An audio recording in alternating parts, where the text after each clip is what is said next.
ખેડા જિલ્લા ભારતીય જનતા પાર્ટી દ્વારા ખેડા જિલ્લાની 91 પંચાયતોમાં ચૂંટણી હતી. 91 પંચાયતના સરપંચીઓ ચૂંટાયા. એના સન્માનનો કાર્યક્રમ ભારતીય જનતા પાર્ટી ખેડા જિલ્લા દ્વારા રાખવામાં આવ્યો.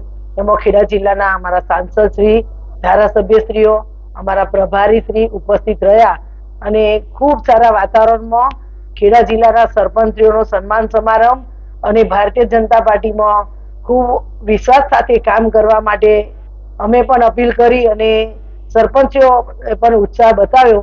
આજે ખૂબ સારા વાતાવરણમાં સરપંચીઓનો સન્માન સમારંભ કાર્યક્રમ પૂર્ણ કર્યો. પંચાયતી રાજની સફળતા પાછળ મહિલા સશક્તિકરણનો એક આધાર ગણવામાં આવ્યો છે.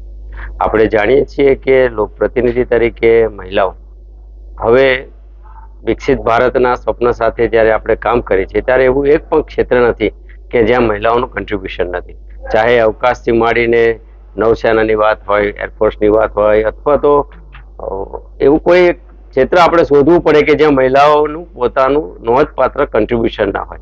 ત્યારે સાચ અર્થમાં ડેમોક્રેસીને સફળ કરવા માટે ગ્રામીણ કક્ષામાં જીવન જીવતી મહિલાઓને પોતાના જીવનમાં બદલાવ માટે, ક્વોલિટીવાળું જીવન જીવે માટે જો મહિલાઓને નિર્ણય કરવામાં આવે અને નિર્ણય કરવા માટેની વ્યવસ્થાઓ જે 50% રિઝર્વેશન થઈ છે ત્યારે એનું સક્રિય કન્ટ્રીબ્યુશન થાય એ માટે એને સ્વતંત્રતા આપવી પણ જરૂરી છે. હજુ પણ આપણે જાણીએ છીએ કે ગ્રામીણ કક્ષાએ સરપંચ મહિલા ચૂંટાય આરક્ષણની અનામતની વ્યવસ્થાના કારણે, પરંતુ વહીવટમાં એને સ્વતંત્રતા નથી. ક્યારેક એની પણ મર્યાદાઓ હોય છે. ત્યારે એ સાચ અર્થમાં એ મહિલાને સ્વતંત્રતા આપે. જેમ ઘરનું બજેટ ચલાવવા માટે મહિલા પાસે એ શક્તિ છે, તો એ રાજ્ય અને દેશનું જો કન્ટ્રીબ્યુશન આપી શકતા હોય, આપણા દેશમાં મહિલા નાણામંત્રી છે, તો એ જ મહિલા ગામના સરપંચ તરીકે એક સારું બજેટ કેમ ના આપે? એ જ મહિલાને જો તમે સારું માર્ગદર્શન અને સ્વતંત્રતા આપો તો એ જ મહિલા ગામની પાયાની સગવડોમાં જે પોતે સીધી એની લાભાર્થી છે, તો એ મહિલા પણ લાગણીથી એક સમસ્યા ઉકેલ કરવામાં પોતાનું કન્ટ્રીબ્યુશન આપતી હોય છે. એટલે એક રીતે લોકશાહી વ્યવસ્થાને મજબૂત કરવા માટે પંચાયતી રાજને વધારે સશક્ત કરવું હશે તો મહિલા સશક્તિકરણ પણ એટલું જ જરૂરી છે.